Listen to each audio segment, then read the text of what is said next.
in order and finding your life's purpose. The two things should be going hand in hand with each other. It's not really enough to say to somebody, sort yourself out, get yourself together, get yourself in order, without having a reason why you're doing it.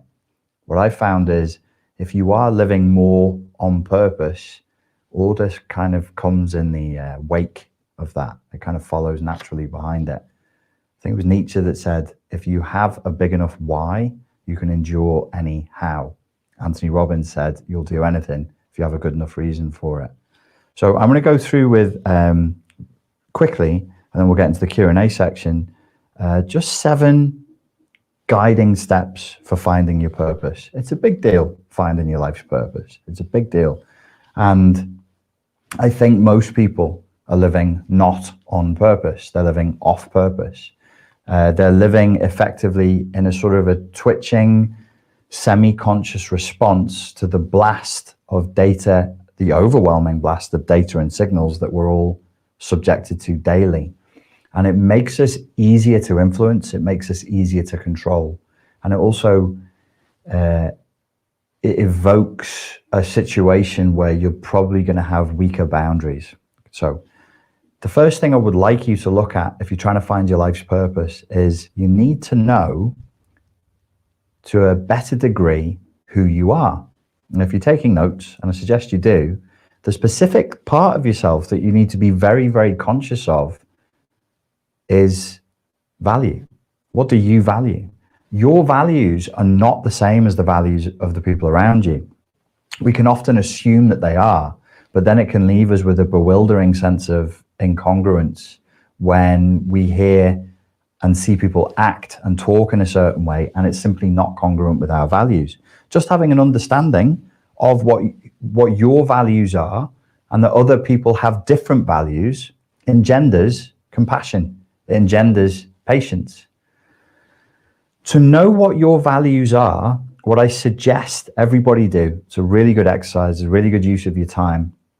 And if you want an in-depth instruction on how to do this, head over to the other YouTube channel where I'm posting all the time now, which is Richard Grannon Philosophy.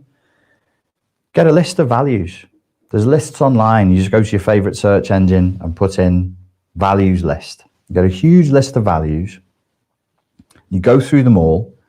And as you go in through them, let your eye just pick out that which resonates with you. And write down on a piece of paper, like this one, 10 that you like the look of. Of those 10, cut them down to 5. Like, what can you do without, but what can you not do without? This is the beginning of forming boundaries, by the way, is knowing the values in your life that you can't do without and writing them down. You will start to develop boundaries. You will start to develop a moral philosophy that will protect you and make it easier for you to make decisions in your life when you know who you are and what you stand for, when you know what's important to you and that which isn't important to you.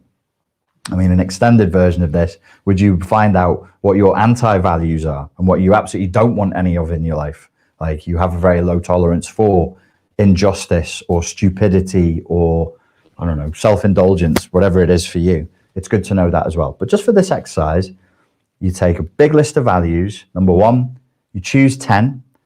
Number 2, you drop that down to 5. And then number 3, you put that 5 in order of priority. And then you write it down and you stick it somewhere where you'll see it. Could be on the bathroom mirror, could be on the fridge. There's no shame in changing it. There's no shame in moving the values round in priority. In fact, as you live, as you learn, and as you grow, your priorities and your values will shift. A thing that you might value today, you might go, oh, I'm all about freedom. And what you'll find is that actually after looking at freedom every day, you go, you know what? I think that was a value of mine from about 10 years ago, but I don't actually value that as much now. Instead, I value this other thing. When you have your values in place and you commit to living in accordance with them, you will naturally be self-assertive and you will naturally have boundaries. See, what we try and do is we try and go the back door to these solutions. And it's not your fault, my fault. It's kind of the ideological soup that we've been cooked in since birth. It's like, well, you need to assert yourself more. Well, hang on a second. What is myself? I don't even know who I am.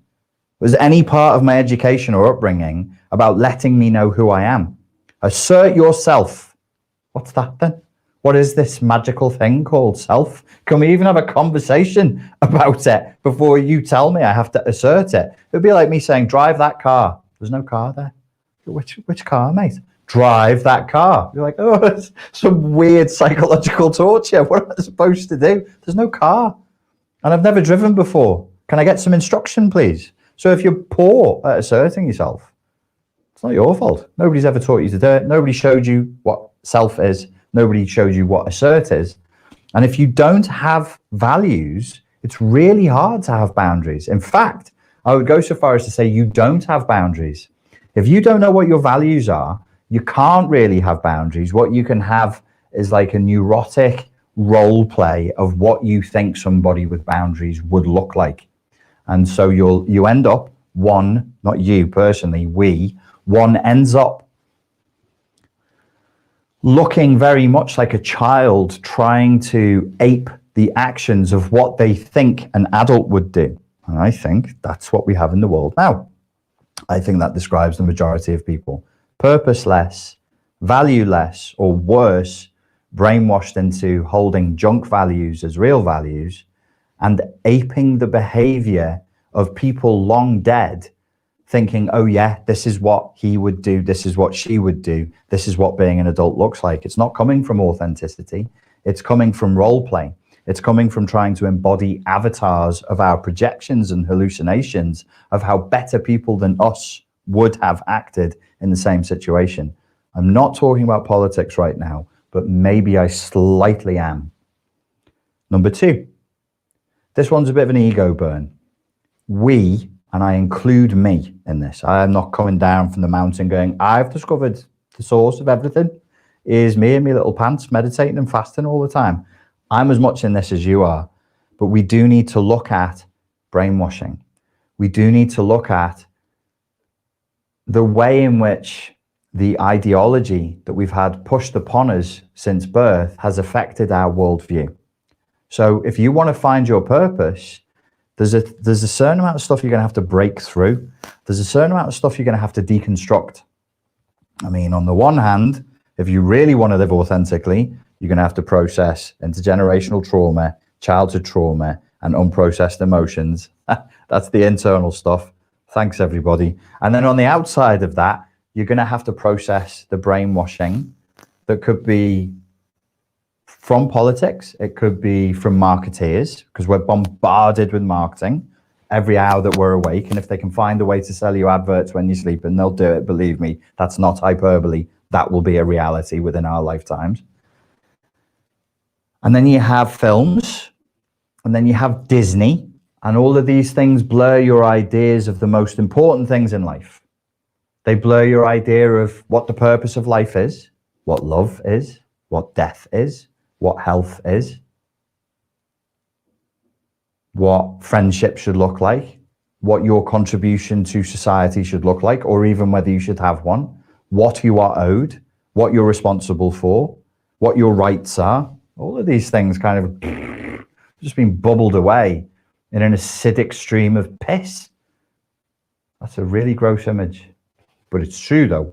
So we have to think about the ways in which we've all been affected by brainwashing, whether it's overt and deliberate brainwashing, or the kind of thing that people will tell each other and tell children to comfort them and keep them protected from the world, which is not always, you know, sometimes that comes from good intent as well. It's not always people trying to push your vote, push a sale, push an ideology. Sometimes it's just misguided. It's just bad parenting or bad education that does it.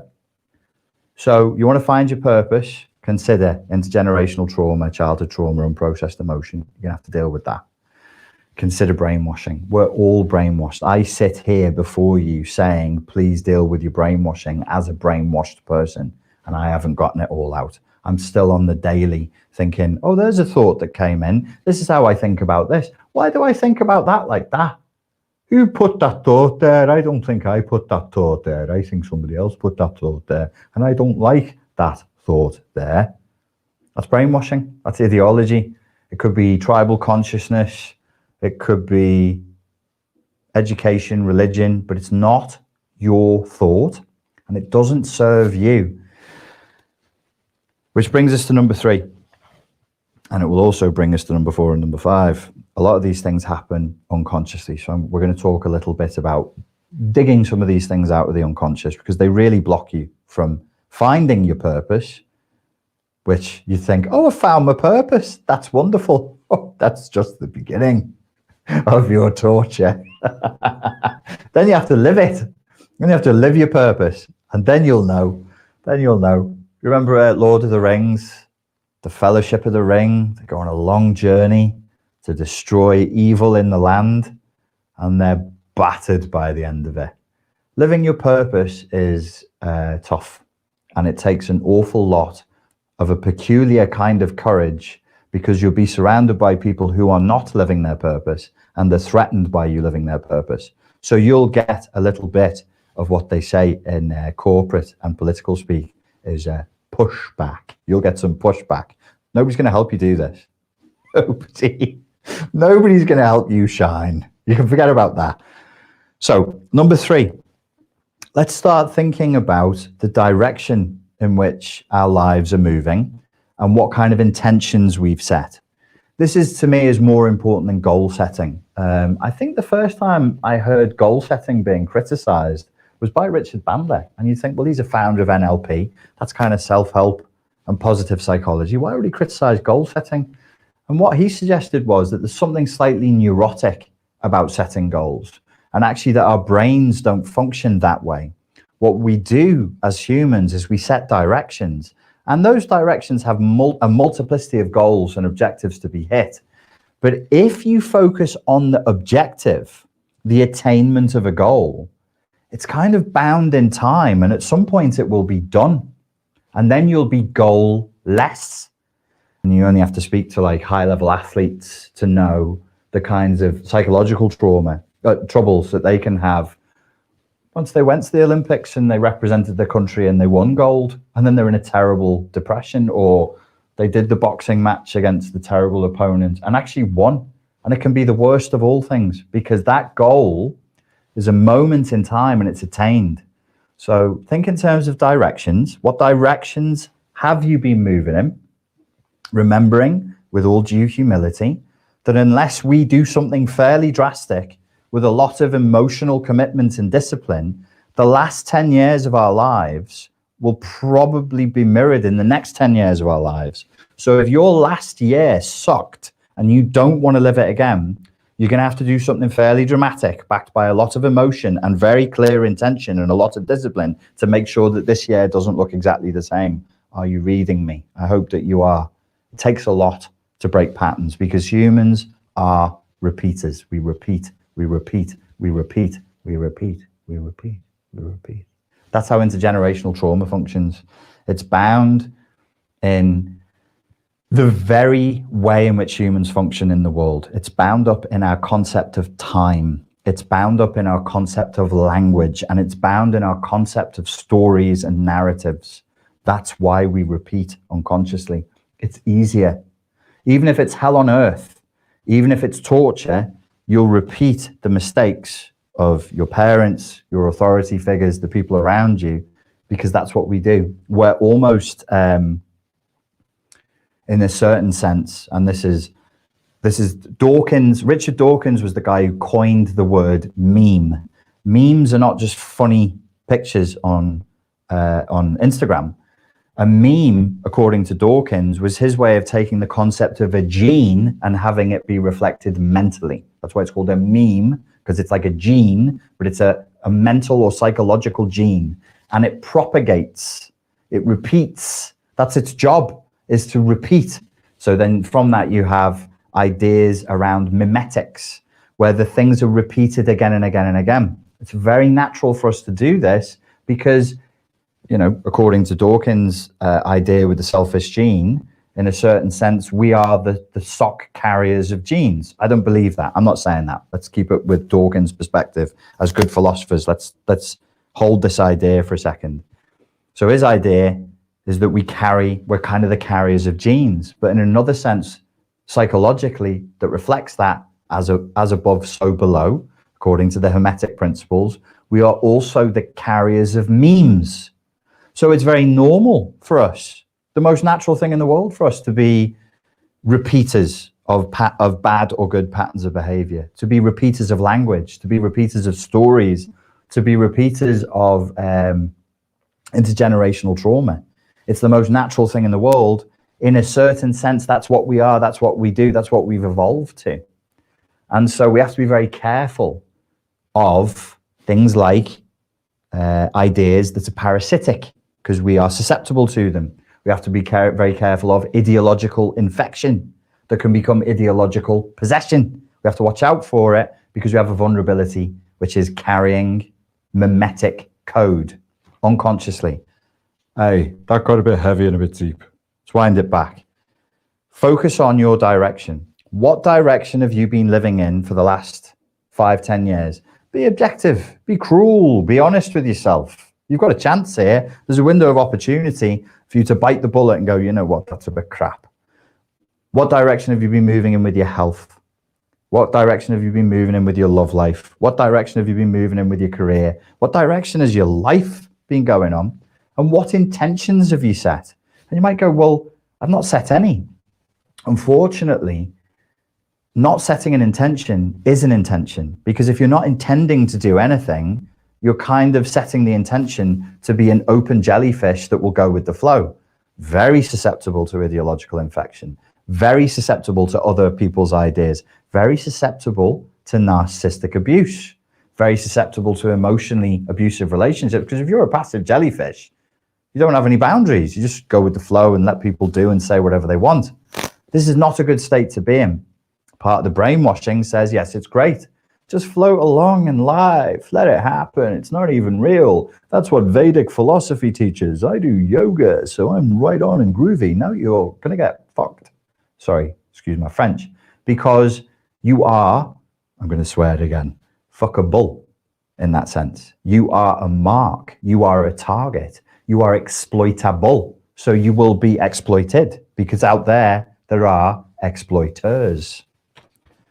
Number 4, get to know yourself. You might go, I live with myself. Of course I know myself. Do you though? Are you actually living as yourself, or are you living as a safe avatar of who you've been taught to be? Remember I said, when it comes to narcissistic personality disorder, the narcissistic supply, the creation of a false self, I claimed that codependents are not the opposite. We're more like the mirror image of narcissists. The mirror image. Can't think of a better way of saying it. It's tricky saying the mirror image when you're talking about narcissism. Actually, no, it's a good thing. We're the echo. Narcissus and echo. So narcissists, they need narcissistic supply. They create a false image of themselves as amazing, lovable, frightening, whatever. On the other side, we have a kind of need for codependent supply. They want to be in a predatory state. We want to be in a prey state. We want to present a false image to the world that is non-threatening. I'm just nice. I'm just such a nice guy. That's my whole identity. It's just, I'm just so nice. And I'll just never say no to anybody. Do you want that? You might be okay with it for yourself, but let me ask you a question. If you have kids, or if you did have kids, would you want them walking through this world, not a unicorn utopia in your head, in this world with that attitude? I'm just dead nice, Mum. I'm just a nice girl, just a nice guy, Dad. Is that what do you think that's good? I think that's a recipe for catastrophe and a totally wasted life. Being nice. Being nice is not a value. Being agreeable, being hyper agreeable to the point where you have no boundaries and no capacity for conflict is not a value. It's a symptom of a sickness, which is a kind of entrained passivity where you're in the ultimate prey cattle state. You do nothing to help yourself. You just go along to get along. You never go after anything that you want. If it comes to you, yay. If it doesn't, yeah, well, and you're half alive. I'm talking about myself here. I'm the same. I know you can't kid me because I know what it's like to live like that. I know all the justifications, religious, spiritual, psychological, just a good Buddhist. I just have no ego. Oh, yeah, that's right. No ego. So get to know yourself. Respect yourself. Who are you? What do you like? What are your preferences? What are you into? Really, tell the truth. Tell yourself the truth. If you can't tell other people the truth, for God's sake, tell yourself. Sigmund Freud said that. It was one of the few pieces of like practical psychology that anybody can pick up. It was something like, paraphrasing, adopt the discipline of rigorous self-honesty in everything that you do. Thanks, Siggers. We enjoy that. Old Freudy. Do as a lion a beak, mate. Be as rigorously honest with yourself as you can. So tell the truth about who you are, what you really like to yourself, and validate it, because you might need to. Because if you've lived as a child and then in adulthood in an environment that says what you like doesn't matter and or it's not okay, what you want doesn't matter and or it's not okay, it's not okay for you to like at all, it's not okay for you to want at all, that conditioning is in a certain direction. We're back to brainwashing here, because that's not who you are, is it? They're learned patterns of behavior. Those are neural pathways that somebody's laid down. And if they've been laid down, we can do something about that and lay down new neural pathways that take you in a different direction. If you've been conditioned into it, you can be conditioned out of it. So you need to, maybe, if this strikes a chord with you, you might need to be able to say to yourself, it's okay for me to want what I want. It's okay for me to like what I like. It's okay for me to like, if you want to go one step further back than that, it's okay for me to want. And these are the things I like. These are the things that I want. And next, that's your white belt, yellow belt, green belt, blue belt level. And then when you get to brown belt, you're like, now I'm going to come up with some ways of going after the things I like and going after the things that I want. And then you know what you're doing at that point? You're working towards your black belt. And when you get your black belt, you're a person again, instead of a ghost, a spirit of a jellyfish vaguely inhabiting a body with socks and a bank account number. That's not life. That's not living. Living as ghosts is not life. It's not living. It's the ultimate form, I think, of psychological and spiritual slavery. Speaking of the spirit, number 5, I'm going to quote gospel to you, because as you all know, I'm a fine, upstanding Christian man, God-fearing. There's a Gnostic gospel, and it's the Gospel of Thomas, and it's my favorite quote from Jesus. I mentioned it on the Richard Grannon Philosophy channel, and somebody wrote, I can't find this in my Bible. It's like, you won't find it in your Bible. It's not there, but it's out there. It's apocryphal, so it's not universally accepted, and it is considered a Gnostic gospel because it embodies a Gnostic worldview. Anyway, in the Gospel of Thomas, a Jesus who is somewhat stylistically different to the Jesus that we're used to in other Gospels says, if that which is within you is brought forth from you, that which is within you will save you. If that which is within you is left inside of you, that which is within you will destroy you. You can look that up. That which is within you. Gospel of Thomas. You chew on that for a couple of years and you'll get different things from it every time. To me, though, one of the major ways of interpreting it that I found useful is the assumption that there is latent value in the person. It could be wrong.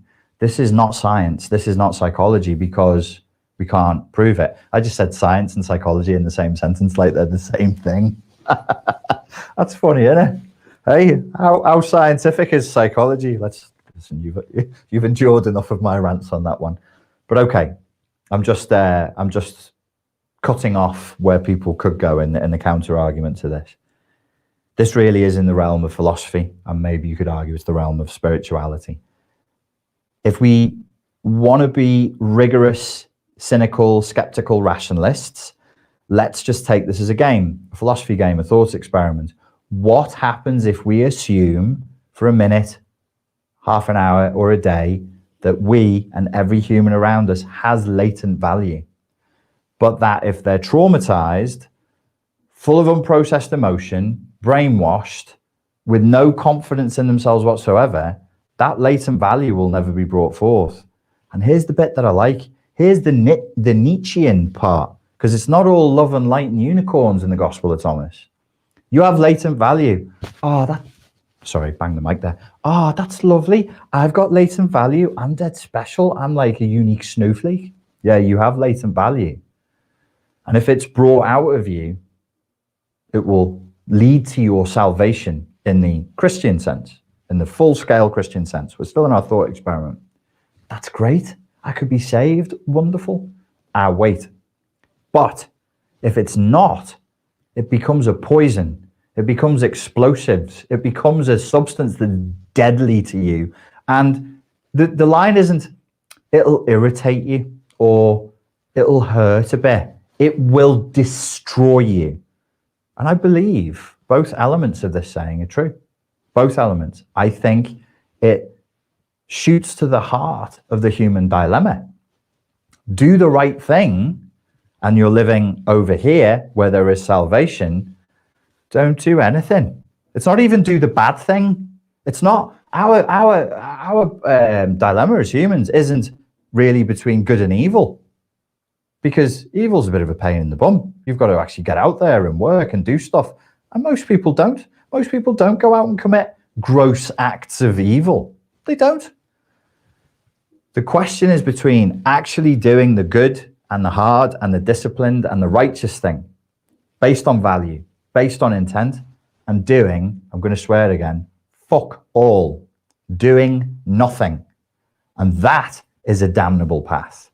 You don't have to go out and commit acts of evil that will get you a little insert in Wikipedia. You just do nothing. You just go along. Only dead fish go with the flow. That's number 5. How am I doing for time? Going on a bit, standard. 6, Jung, shadow work. I never used to like Jung, but when I analyzed this, I realized what it is I don't like the people who like Jung.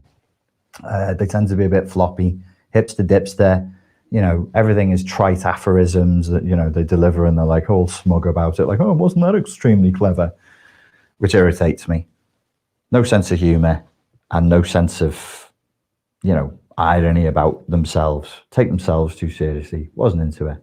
So I just discarded him for years and I was like, I'm not getting involved in that. I'll stick with Freud, because the people who are into Freud, they tend to be a bit more rigorous and they don't mind being disliked, because Freud's not cool anymore. He's not fashionable. He's not being fashionable since the 60s. He really went out of fashion. So you need a bit of courage, and you need the courage to be disliked, citing the name of the book about Adler. So I preferred the Freudian way. But then I went back to Jung, this whole shadow work and individuation thing. And I was like, oh, I've missed a trick here. I thought Jung was Freudian slipped that. I thought Freud was the rigorous intellectual, courageous, and Jung, a bit more solipsistic, subjective, dreaming of being like a magician, you know, in his fantasy land. And in some of his works, he was, and at some periods of his life, he was very self-indulgent. But at other times, very, very intelligent, very insightful, very switched on, very, very switched on, in my opinion. Equal, Freud's intellectual equal. Just the reputation is marred by those periods where he went a bit mad. And he just went off doing his own thing, very, very self-indulgently. But, you know, people know his name. It's useful. This, effectively, what I'm talking about tonight is shadow work. If we accept Jung's definition of shadow work, which is not cute, which is not easy to take on. Let's open this topic up by saying, if it doesn't irritate you, if it doesn't make you uncomfortable, if it doesn't make you angry, it probably isn't shadow work. Shadow work is tough. Shadow work is, in essence, the parts of yourself that you're not aware of, that if you were aware of, you wouldn't like. And it's not a binary where some things are in yin and some things are in yang, where some things are in darkness and some things are in light. Some things we know, like there's something there.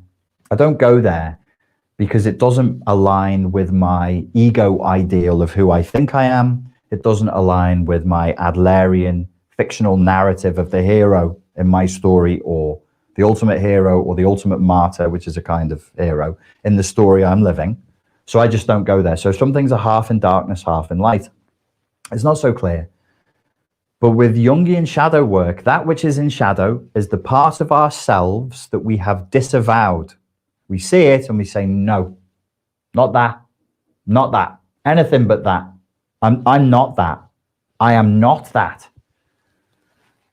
When you disavow and you shove things into the shadow, Freud's model of the unconscious was a little bit different to Jung's.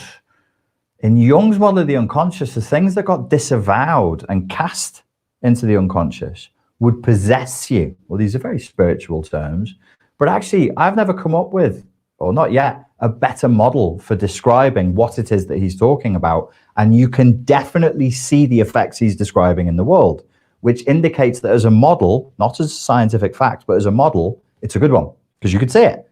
People suppress dark parts, ugly parts of themselves that they don't like, or parts of themselves that they don't think match their ego ideal of who they are or of who they would like to be. And those parts over time don't disappear. They grow, they come back, and they possess the person in weird ways. You can actually feel, I would claim, people who are in stages of shadow possession or unconscious possession or bits of themselves that they don't like, depression. There's probably a German word for that. There's a German word for everything. Bits of themselves that they don't like, possession. And I think in German you can create words like that. So please do, somebody who speaks German. Tension. When we talk about people with certain personality disorders making us feel like we're walking on eggshells around them, that is shadow possession. That's a person with a lot of unprocessed stuff. They see that which is ugly in themselves and they shove it away. It takes great bravery to do shadow work. And it's the work of adults, not of children, not of adolescents. It's the work of adults. And you need a thorough grounding in emotional literacy first, because the emotions it will bring up will be strong. It's a strong brew to make yourself drink. Shadow work, very strong and powerful. The changes that you get through shadow work change you in the way you operate in the world in ways that are not reversible. This isn't pop psychology. It's not self-development. It's not hypnosis. It's not NLP. It's the only thing that we have in the modern world that looks, talks, and acts like an actual initiation. Because we've lost all that. We've lost initiations. Young shadow work, that's the only thing we have now. But when you are initiated, the reason why they cut, circumcise, tattoo, mutilate, brand, put the crazy earrings in and or give you massive amounts of psychedelics, or who are the people that make you hold ants in gloves? There's fire ants and some terrible test is to traumatize the body and the mind so that there was you before and you after. And most initiation cultures rename the individual. You have your child's name and then you have your adult name. You sort of die through the initiatory process to be born again as a new person. And I think that's how it works. These things are irreversible. So that's why most people just get scared and they dance around it and they pretend that they're doing shadow work when I don't even know what they're doing. A lot of people who claim they've done shadow work, maybe they chanted in the mirror with a candle on and the lights off. And they looked in the mirror and they went, yeah, look dead scary. That's my shadow. I just did 15 minutes of shadow work. You fucking didn't. You didn't. Unless you were pressured outside of your comfort zone, angry, afraid, disgusted, and irritated. It's irritating work because it's like massage, hard massage. It finds where you're tight or where you're bruised, and then it pushes in and you're like, oh, not that. Can we do anything other than that thing? And shadow work is like, no, because we're doing that. That's what we're doing today. And you're like, well, you just have to deal with it. And we're not nice. Humans aren't nice. We have shadows in us. we have rage, we have jealousy, we have violence, we have pettiness, we have cruelty, we have it all. But what's served by disavowing that? Nothing. You know what else you have inside of you with your shadow work? Assertiveness, lust, sense of humor, the capacity to get things done, the capacity to instill respect in others, charisma. People who are in touch with the shadow or have processed the shadow to a degree, they have a very different energy. They're compelling, they're alive, they're fascinating. What they're bringing you, their energy is always fresh. You know, you get around some people and the energy is dead. They're just spewing out the same crap. They say the same things, they think the same thoughts, and have this weird grey dead energy around them. People who do shadow work or in touch with the shadow, it's fresh, it's always fresh, because you have a degree of integration. So to round this topic off, I've gone on a bit too long again. From shadow work, we're literally making parts of the unconscious that we don't like conscious. Jung was very into integration. So you take these parts, these disparate parts that we've cut off and pushed away, and you try to integrate them. And through doing the shadow work and integrating, reintegrating the dark parts of yourself, you reintegrate jealousy, you reintegrate aggression, you reintegrate whatever, and then you find that the blood is flowing through you more, because these are parts of your body. It would be like tying, you know, where you tie a strong thing, a tourniquet on different parts of your body until it goes cold and numb. And you're like, oh, my foot doesn't work very well now. Oh, well, I'll keep going because I never liked that foot anyway. But the foot's still there. It's just cold and numb with no blood. So when you take that off, there's blood flowing and the energy flows more. It's good. I recommend it, but it is hard. As you do that and you integrate these parts, you begin the process of what Jung called individuation. Probably for us, because these concepts weren't integrated and instilled in us in childhood, it would be like full individuation in our lifetimes probably isn't realistic, but we can work towards it. And then we can work towards putting it in the education system for the children where it belongs so that they can. Just an idea, not the most popular one. It's that psychedelic part of it that I was saying to them that the education system really didn't like. The seventh part of this is you need a strong sense of self.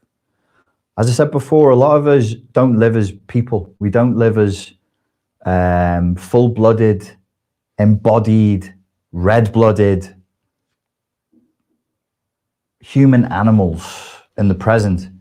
We sort of inhabit the space as ghosts, just like narcissists do. So do codependents. Why? Because both are raised in terrible trauma, and it's safer to show up as a ghost. It's safer to show up playing Let's Pretend. It's safer to show up as a character, as a mask, as a costume, because somebody's probably going to smash it down. If you're a narcissist and you smash it down, they'll just go, well, it doesn't matter because I'm God anyway. And if you're on the codependent end of the spectrum and it gets smashed down, you say, well, it doesn't matter because that wasn't me anyway. I'm hidden away. Where are you hidden? I claim, my metaphor is that we withdraw into an internal cave.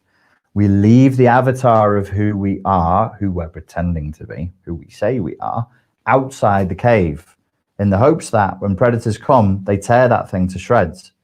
What does it take to keep the decoy avatar, scarecrow person alive? Submission, supplication, a servile attitude, and the willing to be enslaved by people or circumstances. So as long as you keep that avatar alive with codependent supply through supplication, submission, and self-enslavement and self-denial, self-abnegation, you get to deny yourself the terrible responsibility of growing up. So we get to abrogate the responsibility of our own growth, of dealing with our own wounds, of healing our own pain, of being a fully fledged human being, of being an adult who would be capable then of being a parent one day. And we get to live in a kind of perpetual childhood /adolescence. That's the payoff. And we feel safer that way. We feel safe because we can stay hidden. We can stay in the cave. The problem is, as the years go by, and depending on how strong the trauma is, I claim in this metaphor, which is in the realm of psychoanalysis, you'll notice. It's not science, it's just a metaphor. We go further and further back into the cave, and if we still don't feel safe, we shrink ourselves. And if we still don't feel safe, we turn ourselves invisible. This is where I got to. And if we still don't feel safe, we find a little crack in the wall at the back of the cave, and we shrink ourselves down to the size of an ant and we crawl in there. What's in the cave? Well, there used to be a self that was hiding in a cave. Now, if you go in the cave, you won't see the self. It's in a crack in the wall, and it's tiny, and it's invisible. It's an invisible ant that lives in a crack. That's where I got to. That's how I know how this works, because that is me at my lowest ebb. That's who I was. And there was no person. There was no human. There was no human adult, human animal embodied in the present moment present. Because I couldn't be present. I was terrified. I was too scared to be. Too scared to want. Too scared to like. Because all of that takes vulnerability. And all of that exposes you to the potential of a no, of a rejection, of things not going your way. So to avoid things not going my way and of me getting hurt because I was so fragile, I just lived a lie. I lived the lie of an invisible ant stuck in a crack. It's the title of my next album. The Invisible Ant Stuck in a Crack. So what I'm claiming is we need a self. So we have to get that ant to come back out into the cave to become visible. What does being visible mean? You must know what your values are and you must know what you want. Then you need to grow a bit, and then you need to become more visible, and you need to grow a skin, a nice thick skin, so that when people disagree with you or they confront with you or whatever happens, you're robust, you're resilient. And then what happens is you get used to asking for what you want a little bit, little by little by little. Could take years. I'm being honest with you. I don't have a quick fix course for this. Sorry about that. Could take years, probably will take years. Years and years of your life. But even if you're just on the process towards this, it's better than living as an invisible ant in the crack. So you grow a bit, you get a thicker skin, and then a magical thing happens. You start to trust yourself. When you trust yourself and you think I can assess threats in the environment because I'm not living as a dippy, childish, adolescent, goofy avatar. I'm living or trying to live as an adult. So I'm going to make threat assessments as an adult. I'm going to say, I don't think that person is safe. I don't think that place is safe. I don't think these people, this environment, this situation is good for me or in alignment with my values, nor is it in alignment with the direction I want my life to go in, nor is it in alignment with my intentions or the system of morals that I've developed, because I have moral boundaries and I don't do things that are bad for me and bad for other people. I try to stick to doing good things. These are the thoughts you'll start to think. These are the feels you'll start to feel. The end goal then is to get out the cave. Life is not life lived in a cave. Life is not life if you are stuck at home and isolated. That's survival. You're surviving, keep putting food in your mouth, keep putting your socks on, but you're not living. You have to get back outside. You have to reclaim the space and say, I'm a human being. I exist. I have wants, I have needs, and I would like to go outside, please. And you need to state that loudly and clearly in alignment with your values, even if there are negative consequences. That's why you've grown a nice thick skin and you have resilience. And then you can start to live where there is risk. There's no life without risk. No love without there's no life without risk, and no love without vulnerability, and there's no rights without responsibilities. If we don't claim our responsibilities, we can't ask for rights. It doesn't work like that. And trying to do that is just entitlement. So we have to be courageous and we have to move forward. And that's how you find your purpose, and that's how you get your life in order. What did I do? 45 minutes around there. I'll now take questions with the help of Thomas. And he's just given me a thumbs up. And please make them one sentence long, have them end in a question mark, because the quality of questions that you ask determines the quality of answers that you're going to get.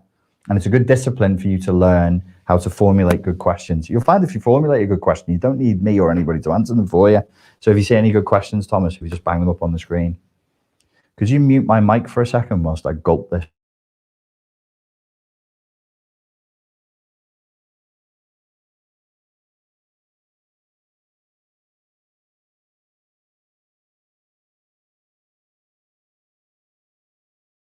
The cameraman is Thomas. Yeah, that's right. That one that says how to integrate the shadow, we could go with that one. Well, yeah, let's do that. It's on screen now. Am I unmuted? Yeah. People ask me about internal family systems all the time, and it sounds like it's boss, but I haven't looked at it yet. Sorry.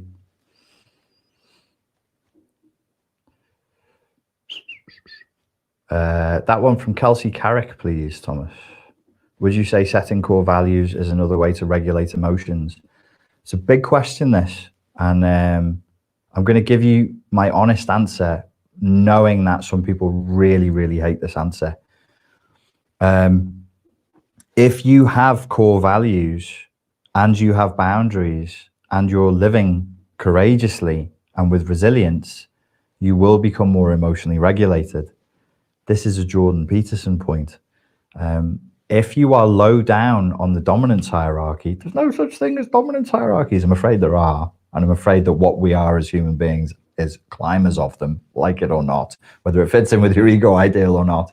When you're low on the dominance hierarchy, you become emotionally dysregulated. You become very sensitive and your emotions spike up and down because at a certain level, you'll feel like your survival is being threatened. So the more courageously you're living and the more purpose you live with, the less stuff bothers you, the more emotionally regulated you become, the calmer you become, the less anxiety you'll feel and the less depression you feel. There's a lot of reasons for it, but that's a quick answer for you. Thanks for that, Kelsey. Excuse me. What are your 5 core values and why? They go past really fast, don't they? Yeah. The thing is with core values, mine, like everybody else's, they change over time. If I could, and they're mine, it's like, you know, it's like when people say to me, if you want more followers on YouTube, let them into your kitchen and let them see you cook something. I'm like, I'm not doing that. I'm not going to be one of them. I'm not doing that. What I would advocate for you would be to look for, especially with this topic, having a core value, having a high value for courage and having a high value for reason, like being rational, being objective and being courageous. It moves us in a direction that empowers us rather than disempowers us. I'm very serious about this brainwashing thing, the propaganda, the psyops, the cultural conditioning. It's a really, really big push, has been for a long time, to get people into moral relativism, into subjectivity, into solipsism, into self-indulgence, and to passivity, because it makes them weak and it makes them easy to control. So courage, rationality, discipline. These would be good boundaries to go with. Yeah, junk values, it's not my concept. I'm pretty sure it's the journalist Johan Hari's concept. If it isn't, I apologize. Johan Hari. And what he said basically is that in the place where we should have values, we have junk values or anti-values. So maybe we could have courage and reason as values, but instead we have self-indulgence and narcissism as values. And I would claim that in this particular peculiar aggressive version of late stage consumer capitalism that we're in right now, that's the case, because cultures have core values, and our core values as a culture would be self-indulgence and narcissism. So when people say, are we in a pandemic of narcissism? I'm like, we've been in a pandemic of narcissism. We're way past that. We actually have that as a value. I've been saying this for years. So if you get up on stage and you do narcissism now, and for years it's been true, at least since the early 2000s, you will be applauded for the sheer stupid expression of your narcissism because you won at the game of narcissism. And that means it's a universally, culturally accepted junk value, sadly. Cheers, Thomas. Ellen, did you progress through shadow work faster when alone or when assisted by another person? I am a man and I don't ask for help very easily. I have been to counseling. I would go to psychotherapy again if I felt like I needed it. I've had 4 or 5 counselors over the years. With shadow work, this really has only been something that I've been aware of since like early 2020. It's not long for me. And well, with the lockdowns as well, like it was harder to see people. So I just did it on my own. But in a certain sense, if you look at the emotional literacy work that I've been banging on about since early 2017, which did come out of my own therapeutic experience in early 2017, that is shadow work, and it's an excellent grounding for shadow work. So I was used to processing painful and disturbing emotions at that point. So it helped me, but I'm still doing it. I'm just like, it's not something I've like attained above. I still loads to process, loads to do. Thanks for that, Ellen. How is neurosis related to internalizing an idea put around by people that life happens to you and you don't have a say? Well, I would argue that if you mean in the Jungian Freudian sense, that is it's a neurotic idea, and it's a neurosis creating idea because it's not true. So to the extent, so when they used neurosis and neurotic, Jung and Freud, I don't know if Adler used it all that much, but it's certainly for Jung and Freud, it would mean not sane. Not sane. It has a different meaning nowadays, but for them it was like, it was a bit more clear cut. It was like that which would be, you'd have to use several words to say it, I believe, in modern parlance. It would be that which is on the scale of mental health issues. So neurosis would be, therefore, that which wasn't an accurate reflection of the reality of the situation would be a neurotic perception of the situation. So life happens to you and you don't have a say. You can live like that. And sometimes it does feel like that. And it's not a hard illusion to embrace, but it is an illusion. And to the extent, if you go psychotherapy to Zen, which people have, there's a whole load of books and seminars and teachings relating psychotherapy to Zen. If you embrace a lifestyle and perception of illusion, Maya, and not reality, you're living in neurosis, because life does happen to you to a degree, and sometimes you don't have a say, but that's not the ultimate truth of life, is it? You have agency, you have sovereignty, you can do things, you are doing things, you also make life happen, and you have about as much of a say as you will claim you have. Cheers for that. How can love and humor be values? Well, if you put them on high and say, I value love and I want to live a life in accordance with love, you could try that. I never have love in and of it. I mean, love is it encompasses so much. It's like one of the words in the English language that could mean so many different things. If I had a client and they were doing that, I'd be like, you should define what kind of love you mean.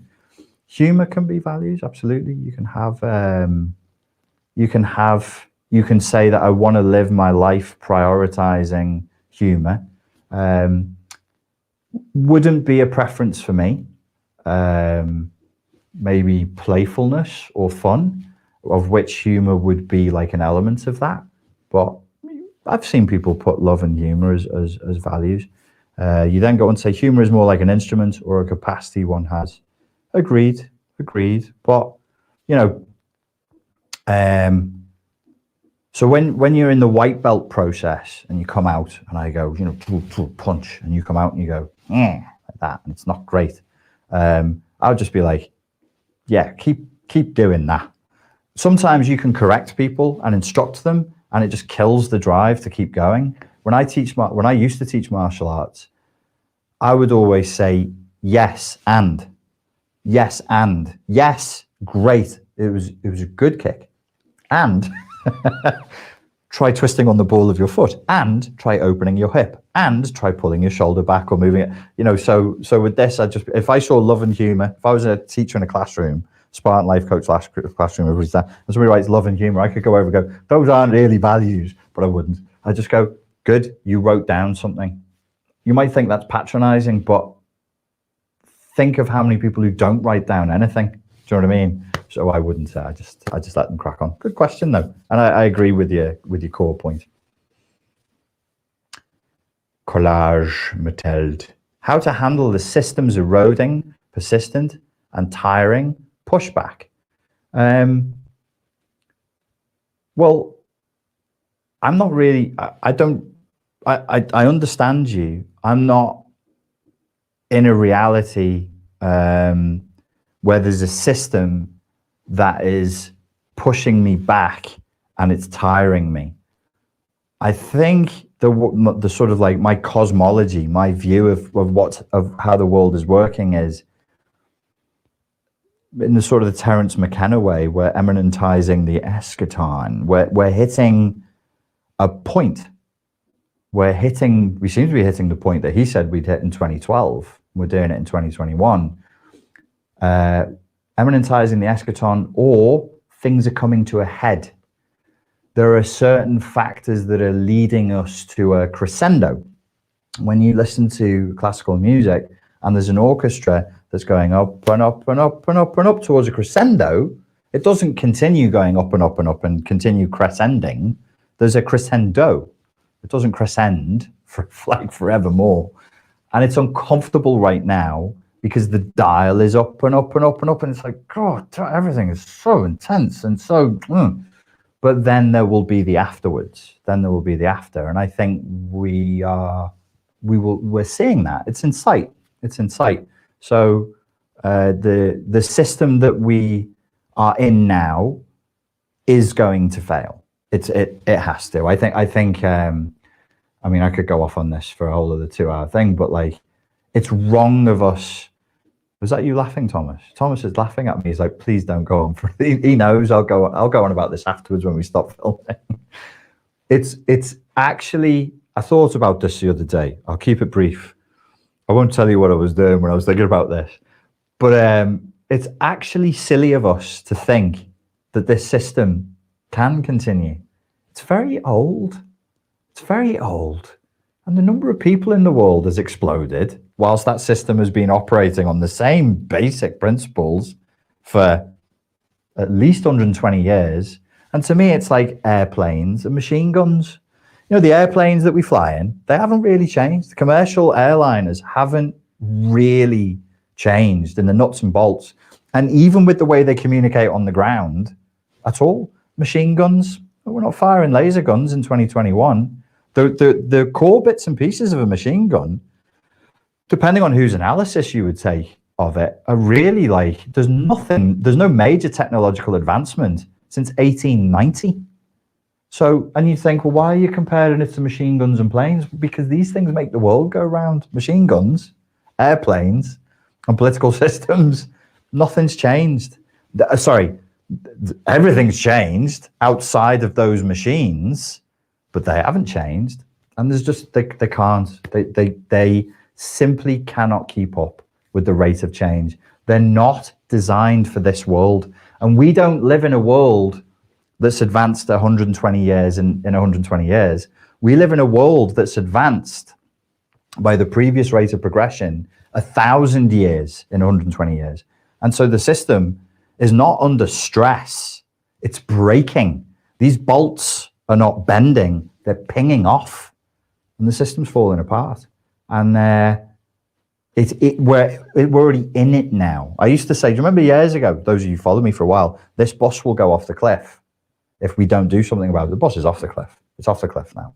So to me, we've got front row seats to watching a major transition in human history. Major transition. And so that's that. It's all falling apart, kids. But don't worry, it's going to be okay. Brendan says, is there a relationship we can look for between values and anti-values? Yeah. What I would have in my head, you know, some people do this on like dating sites and when they're looking at relationships, and it's actually, I think it's worth doing for every area of your life. These are the things I have to have. I can't do without these things. If it's a long list, you're screwed, really. So you want a short list of things that you just have to have in your life. These would be akin to your values. And these are the, what do they call, deal breakers. These are the things I can't deal with. And so the relationship becomes a moral philosophy, kind of. It becomes a sort of moral code. Again, these are Nietzschean ideas of organizing value and or organizing morality. Talk morality now and people tune out. So let's talk value. So you have your things that you can't do without. Have to have these. Have to have honesty, good communication, trust, and positive regard. I cannot have, I'm talking relationships, but apply it to any area of your life. I cannot have contempt, cannot have entitlement, cannot have deceit, you know. So that would become like a value and counter value. Good, bad, moral system, really. Value, counter value. So yeah, you can organize them like that, and you should. So that when people, opportunities and scenarios come up in your life, you can, from the unconscious and with full samurai resolve, just say, I'm not having that. And I don't care what the negative consequence is. I'll lose this cushy job. I'll lose this particular lifestyle choice or this thing that I'm attached to. I'm not under any circumstances having any of those three things, whatever they are. So that would be the relationship between value and anti-value. Cheers, Thomas. Is online dating killing romance? No, romance was always dead, my friend. Romance is the root word for romance means fiction, which is why in French, when you read a novel, it's a roman. Pardon my French, not very good. What's the Czech word for novel? A book that's fictional. It's not roman. It's the same word, novella. Novella, same word. I'm not sure what it is in Spanish and Italian, but that the roman comes from the idea of mythical tales of chivalry, fiction. Nobody believed that that was the way it was supposed to be. It was fiction. So when we say, oh, that's so romantic, we're actually saying, oh, that's so fictional. So in my humble opinion, if two people want to come together and have anything looking like a safe attachment within a sexual context, fucking good luck with that. Let me expand on that a little bit. I personally believe it's meant to be turbulent. So when that happens, that sort of sexual attachment with love and passion, it's turbulent because it's meant to be. It's a kind of madness, and it's meant to be. Slavoj Žižek talks about the fact that when we fall in love, you tombe en amour, you fall into it. You also fall into insanity. And he makes the point, other people have made the point, that by all the coordinates of falling in love, it's a kind of insanity. So I've been guilty of this, blaming like social media, the online world and all that for all of society's ills. But I just hadn't read enough history, and I'd not read enough historical novels, romans. And now that I have, I'm like, no, this was the same, you know, pre-Bolshevik revolution, Russia, they had the same issues that we have today. Or if you read, I just finished, I'm reading War and Peace. Bertrand Russell says the philosopher Bertrand Russell says there's two reasons to read a book. One is for the book itself, and the other one is to brag about it. And I just finished A Picture of Dorian Gray.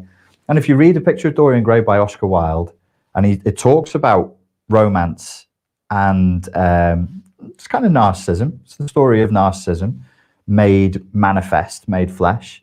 It's very modern. The same problems are there, So some of these things have always existed. Online dating doesn't help, but it's not online dating's fault that we're in the mess that we're in. For one, we've always been in a mess. Men and women coming together in a sexual attachment is tough. It's challenging. It's meant to be. Biology requires friction. It requires turbulence. Sex requires friction for it to be successful. And then after that sort of sexual phase, you end up in a lot of power plays and people trying to secure their position and acting in ways that are dishonest. But if you have two people who come together who haven't processed their own shadow, and then they do something that brings the shadow out, nothing brings your shadow forward like intimacy. Nothing's gonna trigger your emotional flashbacks like vulnerability. And so it becomes a bit of a mess. Long-term safe attachment, my humble opinion, again, only possible between two adults who've actually resolved childhood trauma and enough. They don't have to be perfect little Buddhas, but they need to have resolved it enough to create an environment where that's actually possible. Latka says, Richard, that is me. Have you studied the neuroscience? I'm not reading papers over here. I haven't read a paper in years behind healing and trauma. I have a little bit. And how it applies to behavioral techniques to healing. There's one that I did study the neuroscience of, and it was the shrinkage of the volume of the hippocampus in relation to trauma. So there's a part of your brain that the neuroscientists, and actually new research has come out just recently, so it's not true that I never read the research. I do some, you know what I do? I'll have a scan of a paper that reads the research for me. That's how I cheat. So I know that this has been confirmed in very recent research.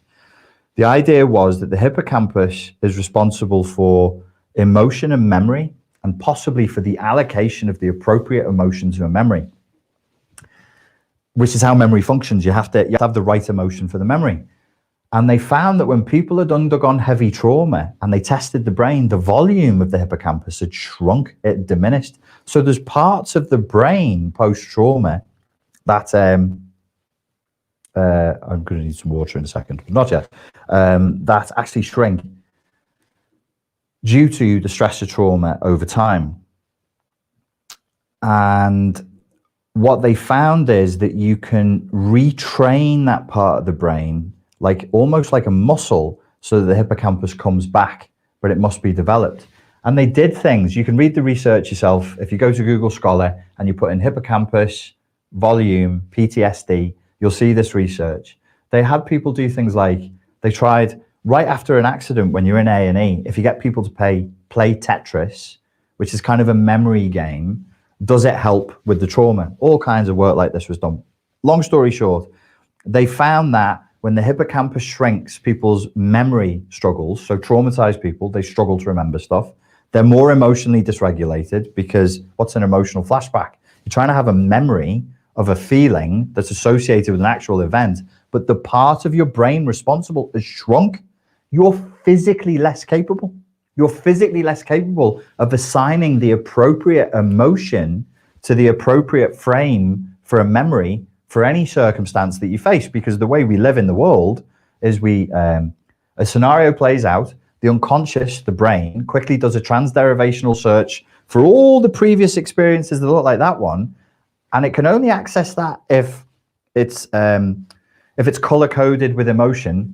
I'm bluffing, but something like that. The emotion lets the brain know where the memories are. So to access it, it needs emotion. As it pulls out the memories in order to say, this is now the appropriate response, because this is happening in real time. It's fractions of a second to the scenario unfolding. And this is the correct emotional reaction. This is how you should feel emotionally. This is very threatening. This is very loving. This is very funny. This requires a business-like calm, whatever it is. Your brain's supposed to do that, but it can't. It can't actually, or its capacity to do it is diminished. And so you struggle to respond with the appropriate emotions as situations unfold. Does that sound familiar to any people with PTSD or CPTSD? Sure, it does. But they found that doing certain memory techniques and memory training, things like Tetris over time, helped. You know what's better than that? my humble opinion, it's not being clinically tested because it's not an accepted therapeutic tool, is emotional literacy. Bear with me. You sit there with colored pens in a childlike state, because when do you draw with colored pens now? You probably stopped doing that in primary school, unless you're an artist, in a childlike, trance-like state, saying to yourself, when you do the emotional literacy exercise, how did that make me feel? How did this make me feel? And then you draw it down, and you're in a calm state as you draw these things down. And there is a chance that that might be helping you to redevelop the capacity of the hippocampus in a safe physiotherapeutic way, if you like, over time. And I think that when people do the emotional literacy for a long period of time, that could be one of the contributing factors to why the majority of people feel more emotionally regulated. It certainly worked for me. So there's a behavioral technique. It's the emotional literacy exercise. Might bring the hippocampus volume back. Maybe. I'm not claiming it does, but it might. They said Tetris did. I don't see why that wouldn't. Mind mapping. Go ahead, Thomas. Callie Pigeon. Richard. What, aside from emotional literacy efficiency I'm already doing, can I model for my son to help him grow into a whole, healthy adult eventually? Well, that's very kind of you. Thomas is doing me water.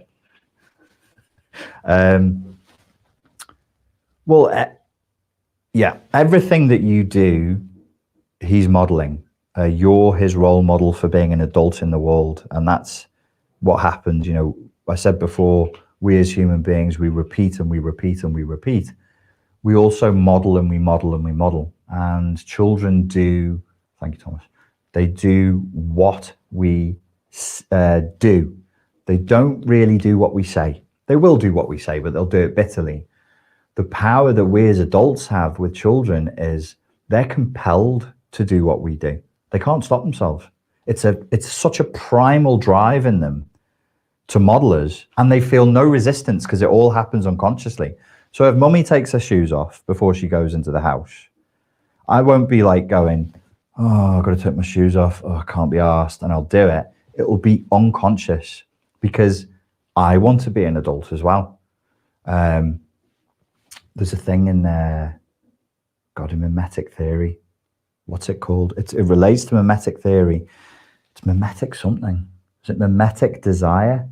I think it could be mimetic desire. So I noticed with my sister's kids, little nephews, one's 3 and one's 1.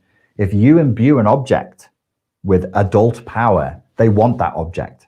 It doesn't matter what else is in the room, what toys they've got, the cartoon that's on. So I've got a vape. It's a colourful vape, but a couple of times they caught me using it, and maybe I'd go outside and I was like quickly and they'd see through the window.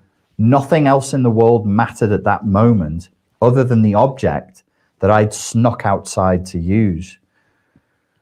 And they're very context. They read context. It's like, so they can't understand high-level adult concepts like, mortgage repayments on your house, but they know what sneaking outside to do something is. And maybe we're offering more data than we think. Maybe my emotional state changes and I'm like, I'm going to go outside and vape now whilst they're watching TV or whatever. But because I think it is called mimetic desire, because I've imbued this object, this thing or this behavior, and mimetic desire is an idea, with meaning and significance, they think that's significant. That's how they copy what you do. So if you're meditating, they'll want to meditate. If you're singing and dancing, they'll sing and dance. I tried this with my nephews. I'd sing them a song, and I'd do a dance, and they'd laugh, and they'd start doing this. They'd try and sing the same song and do the same dance because it looks like fun and I'm doing it. So what if you want your child to be boundaried, you go first. If you want them to be emotionally regulated, you go first. If you want them to say, I don't want to do that. Why do we do that? I don't want to follow the rules blindly. Then you don't follow rules blindly and you don't demand that they do either. It's tough parenting. There's a video coming out this week that I did with a mate of mine from years ago, from when I was a self-defense instructor, a guy called TJ Kennedy, and he's a parent. and we got into parenting. And I was saying the thing with parenting as an observer is, to be a good parent, you always just have to take the hardest path. Everything is just hard. So if you want them to be good kids, you have to be a better human. Ugh. I just want a psychology technique to make them be good kids. No, you actually have to be a better human. If I've had this problem because my knee has been bad for a couple of years with the surgery and everything else. Right now it's getting better, but it's still a bit weak. I don't want them to watch TV. I don't want them looking at mobile phones. Okay, Uncle Richard, are you going to go outside and play with them? And I'll be like, oh God, what's the other choice? There isn't one. They're either going to do that or they're going to play outside. And if you play, like, you have to go with them. So every choice with parenting to do it right as an observer seems to be the higher path, the harder path. And that's the way it goes, my mate. That's my observation. Thanks for that, Callie. Joe says, is there a key difference between all the dysfunctional people that have still managed to find partners and those of us who can't? Yes, there is. It's called compromise and giving up on your dreams. Could you mute me for a second, Thomas, please?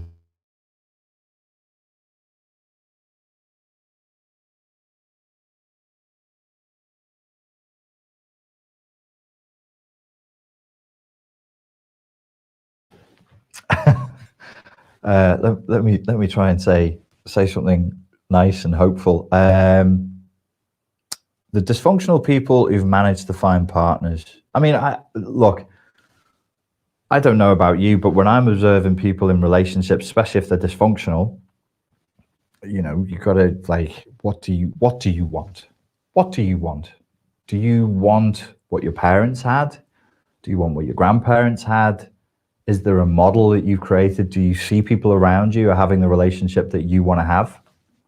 So following the principles of what I've already taught you on this tutorial tonight and what I've taught you in other tutorials, don't leave it in the unconscious. Make it really super conscious. What do I want? Write it down. This is the relationship I want. This is what I want it to look like. If you know people who did it well, write that down on the mind map as well. If you know elements of their relationship and their relationship and their relationship that you like, even though their relationships aren't perfect, you write them down. And then, ask yourself the question, you know, like, what do I have to have? What will I not put up with? Write that down. Who do I need to be?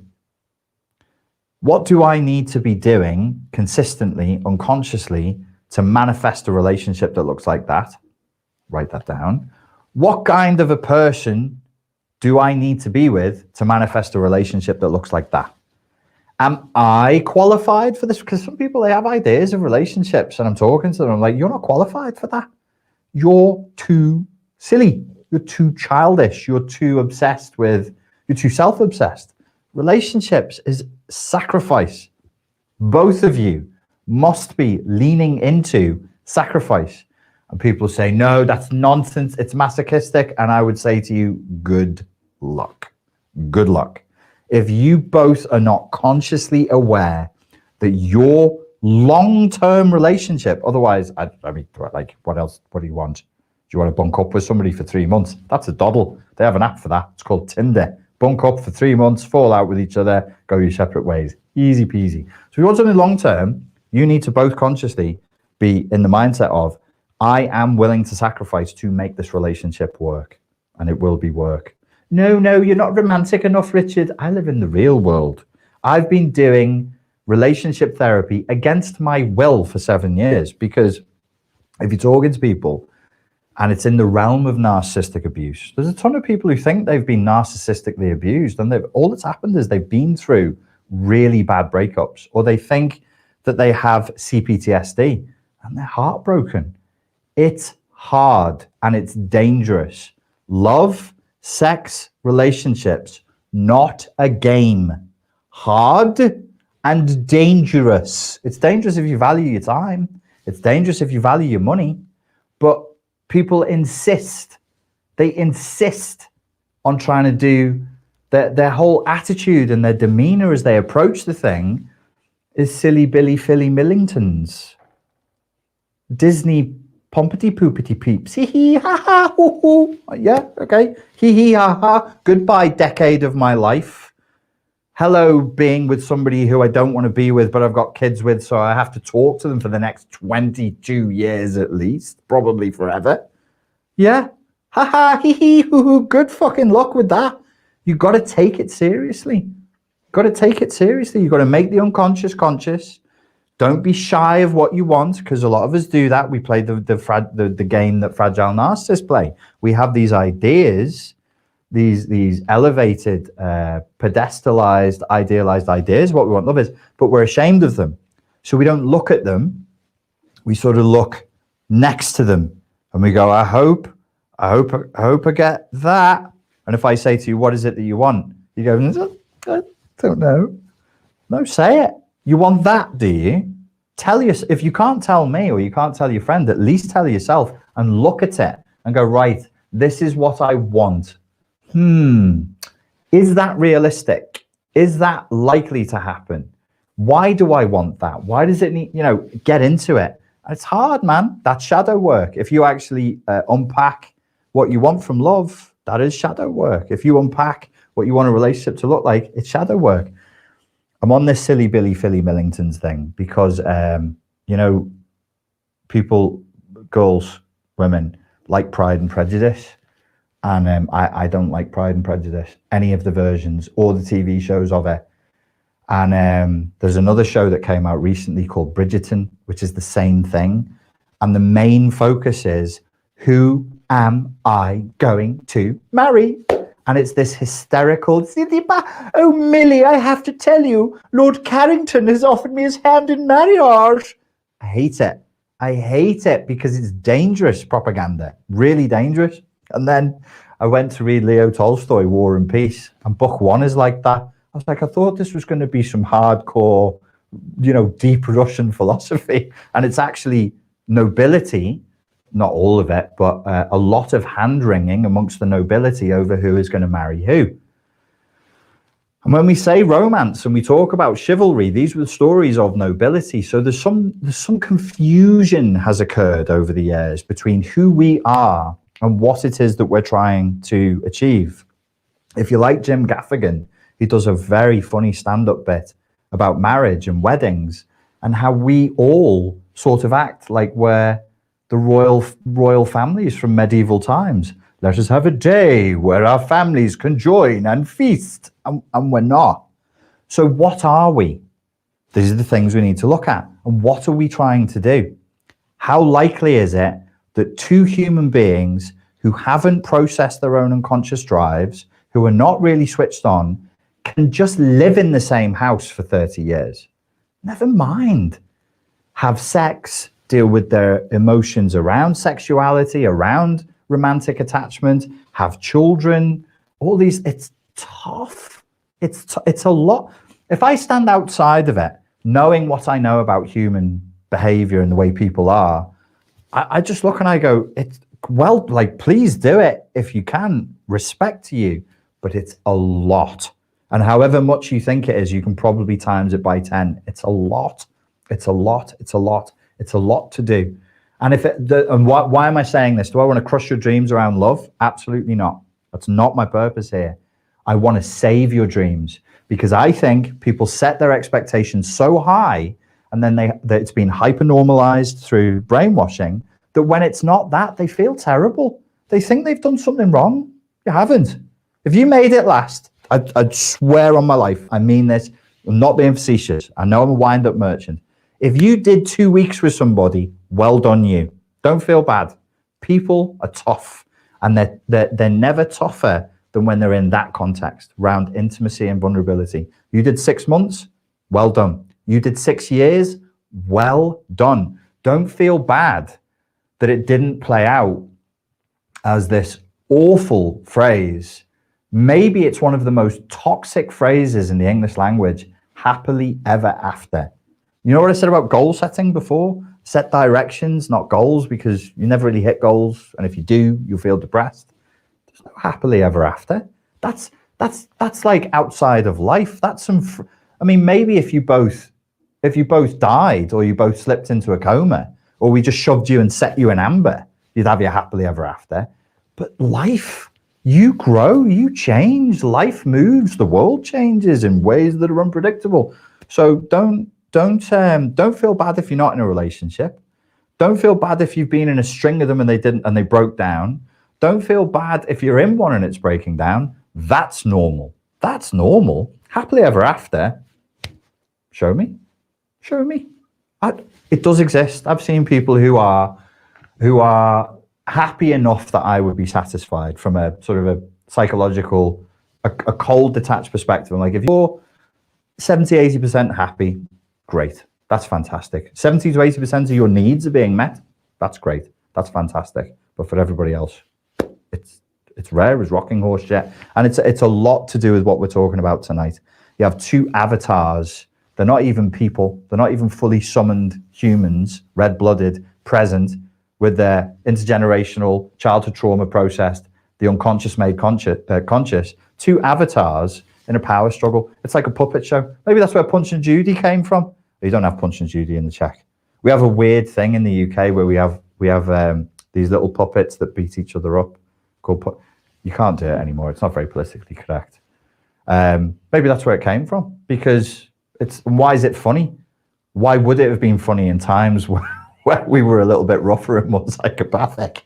Because it would resonate with people, because that's the way marriage was, a Punch and Judy show. Two avatars of two human beings playing roles that are, well, in that case, ugly and violent.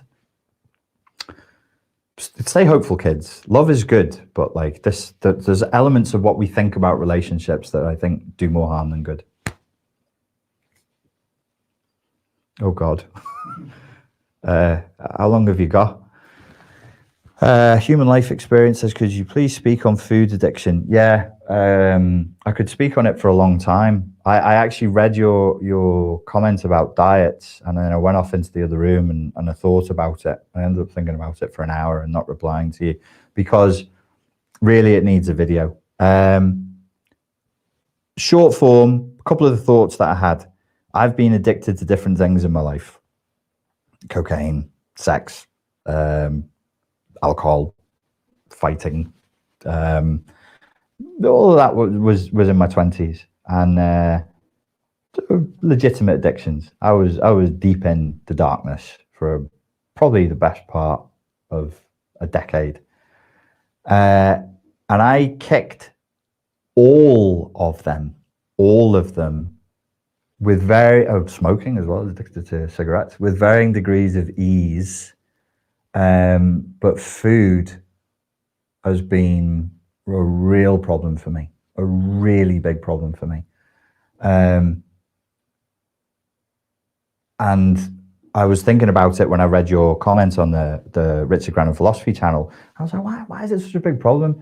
And these are thoughts I've had before, like when you go to your grandma's house, she doesn't offer you a dab of speed, a pill, and a line of beef. She will offer you coffee and a cake. She will offer you food or leftovers from yesterday. So food is love and food is social cohesion. Name a culture in the world, anywhere in the world, that doesn't come together for major social events and exchange food. Drugs are not, well, maybe in some cultures drugs would be love, but there's not many of them where you'd sit around and snort lines of coke together or take another drug together in that facile way. So there's that. Food you have to have. You don't have to have cocaine or cigarettes. You don't have to have tons of promiscuous sex or get into fights with people. In fact, it's better if you don't. Much better if you don't. Much healthier. But you'll die without food. So when dealing with food addiction, I started to realize I'm being faced with temptation 3 to 5 times a day, because I've got to eat 3 to 5 times a day to function. And yeah, it's a struggle. It's very, very hard. But it's much harder if you are boundaryless. And by that, I mean you have weak internal boundaries, weak external boundaries. If you're a people pleaser, if you're heavily codependent, and if you're very emotionally dysregulated.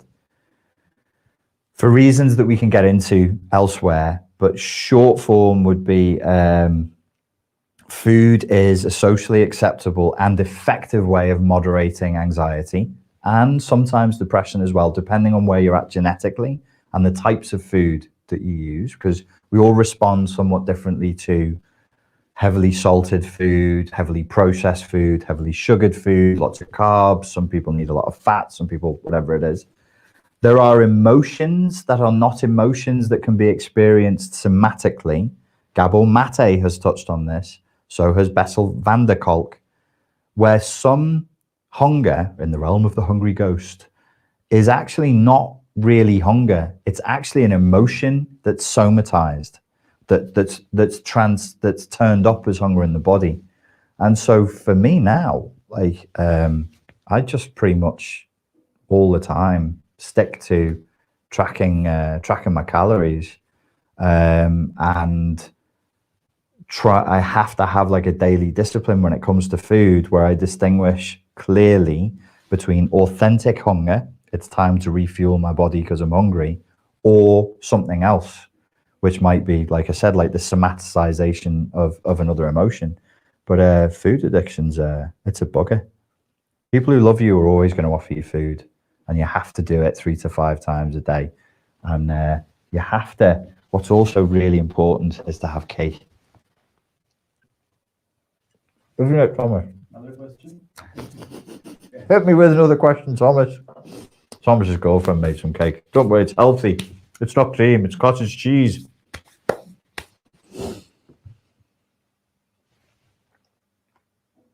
I think you need congruent values to have a lasting, healthy relationship.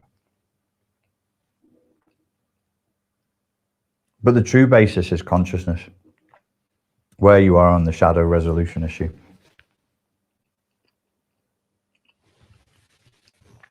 Could you turn my mic off for a second, please?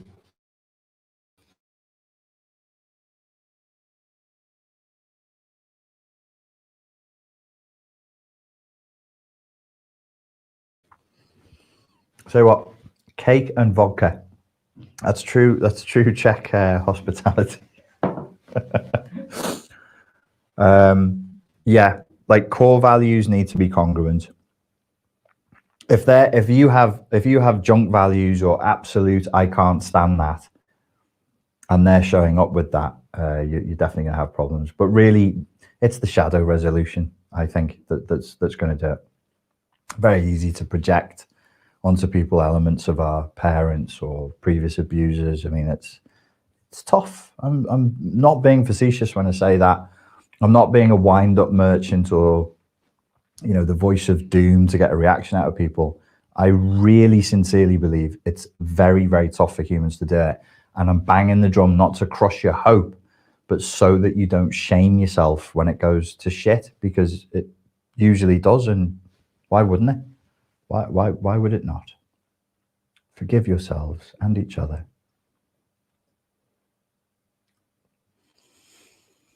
I'm going to steer clear of anything that would be better handled by a doctor or a pediatrician. But do I think there's a relationship between CPTSD and childhood chronic illness? I think that the body, the brain, the mind, the emotions, the spirit are one unit. And there's a direct correlation. I think it's not unscientific. I know it's not unscientific to say there's a direct correlation between stress and trauma and illness. We know that. That's indisputable. What I don't want is for people to hear me saying, if a child has childhood chronic illness, come hoc ergo propter hoc, logical fallacy of reversal, that's caused by CPTSD, because some people develop illnesses and there's no CPTSD present. But it's a good question. Probably better answered by somebody more qualified than me, though. Thank you for it.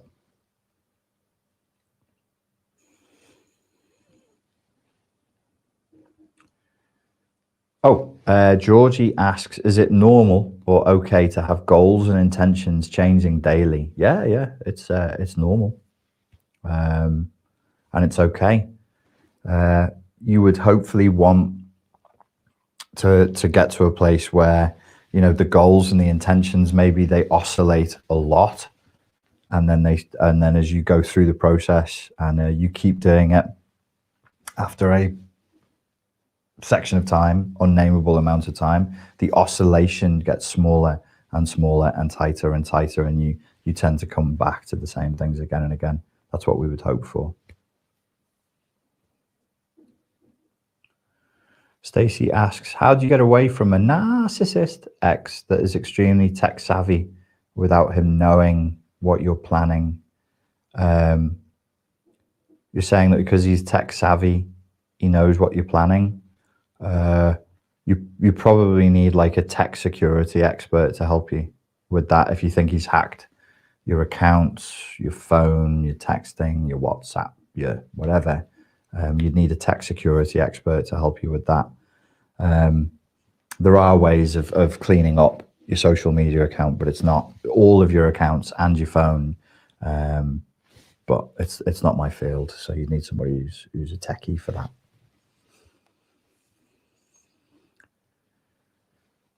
Saint Crane asks, Richard, can you give an idea or a tip on how to get over parentification? Well, really what we're talking about tonight, if you go back to the beginning of what I was saying, and I was talking about summoning the self and figuring out your core values, which was step 1, summoning the self was step 7. These are things that you have to do if you have been parentified, because parentification leads to negation of the self and a negation of your wants and needs, a negation of who you are, a negation of your values, because you were you know, sorry to use such brutal language, but you were used in a way that was not appropriate, and that meant that at the moment of the using, in order to adapt to the scenario, you had to go into self-denial. You had to abrogate the responsibility of being your own person, because it was just, you know, you had no choice. So this video that I've just done is actually full of tips on how to get over the effects of parentification. Hudson asks, if there's a lot of unprocessed emotion in the body, how to effectively release them. If only somebody had come up with a system for doing that and made it freely available for the public to use whenever they like. His name is Richard Gammon. So if you I've got videos here. If you go to my main channel here and search for emotional literacy, you'll find stuff. There is a house in New Orleans they call the Rising Sun. If you go to on YouTube, Fortress Mental Health Protection System, it's a separate YouTube channel. There are videos and tutorials on doing emotional literacy exercises there. But yeah, there's a ton of free material I've done online. Just search for emotional literacy. Simple exercise, takes a couple of days to get into it, but once you have, you'll find it inside of a few months of using it. If you use it daily, inside of a few months, you'll find your ability to process emotions is dramatically improved. Thanks for the question, Hudson. Mariam says, can we misclassify the abusive behavior of our parents as normal? Oh, it's normal to misclassify the abusive behavior of parents as normal. It's very normal. In a sense, that is what governments can do to their people. And it was defined as hypernormalization. So it just becomes the new normal. When you're a child, however, there is no new normal. There is no hypernormalization. That is normal. That's all you know. You don't know outside of your own house. You probably won't know until you're an adult. You probably won't know until you're in a relationship with somebody else as an adult, and then you go back with them to their house and see how they were treated. And then you'll start to be like, oh, wow. Yeah, the environment I was raised in was nothing like this. And then slowly over years, you'll realize that your sense of normal is not other people's lived experience of normal at all. NB asks, do women have shadows? Why are you laughing, Thomas? No, women are born pure. They're shadowless. Boys are made of slugs and snails and puppy dog's tails. And I can't remember, what do they say girls are made of? Sugar and spice and all things nice. So they have no shadows. So women don't have to worry about shadow work. That's a joke, by the way. April asks, how do you honor the feelings you come across when doing shadow work? The emotional literacy exercise helps.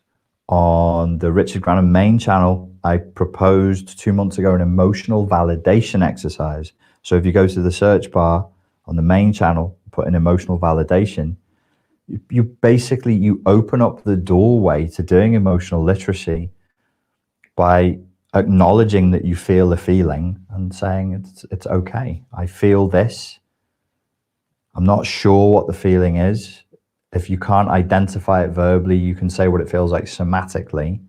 And then you can look at that and you go, oh, it looks like it might be irritation, it might be anger, it might be sadness, it might be jealousy. I'm not sure what this is, but I'm having a feeling, and it's okay. It's okay for me to feel a feeling. It's okay for me to have an emotion.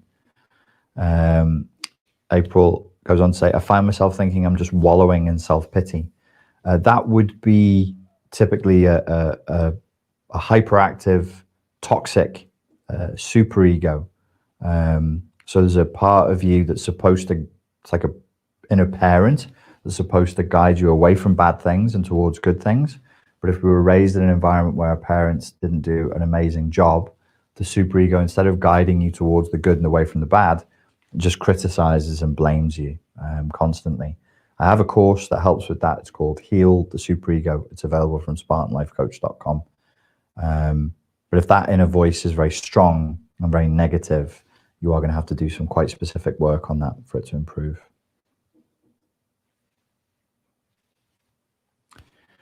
Lisa asks, what role does gratitude take in increasing our opportunities for individuation? Gratitude is just the right attitude to have for all of life, every day. It will make you less emotionally dysregulated. It will make you less stressed. You'll feel happier. You won't get the anxiety and the depression as strongly. You'll still get them. But if you're living with a discipline of remembering to be grateful for all the things you do already have, it just makes life an awful lot easier. In terms of the shadow work is probably not an individuation as a part of shadow work. If you're feeling good, then shadow work and individuating is going to be easier. But I don't think there's a direct. I don't think gratitude is necessarily going to increase the opportunities for individuation. It will just make it an easier process overall. Daisy is change. Well, we all know now what Daisy is. She's change. What is the best way to self-parenting? How do I start? I want to change. I just need direction on how to start. Self-parenting is not massively a big, it's not really language I would usually use. So it's not a big part of what I talk about. I do talk about it somewhere.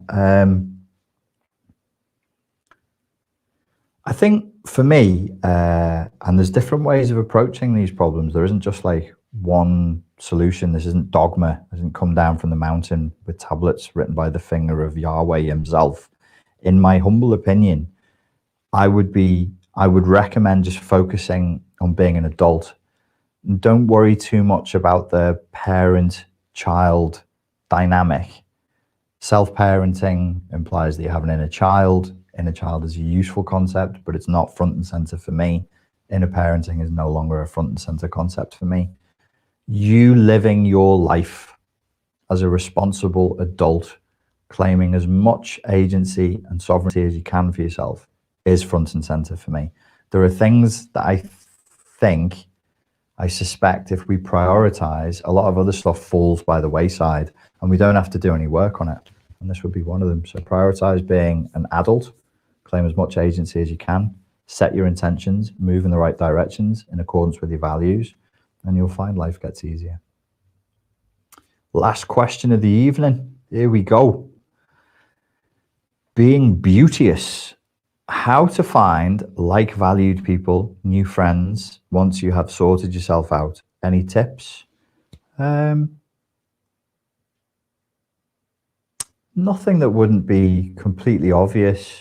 You know, if you have a very strong sense of who you are, and then you start pursuing based on the 7 tips that I gave you at the beginning of the video, you start focusing on what you like and what you want, and you start pursuing your purpose in accordance and in congruence with your values and with your intentions, you will find yourself running into new people.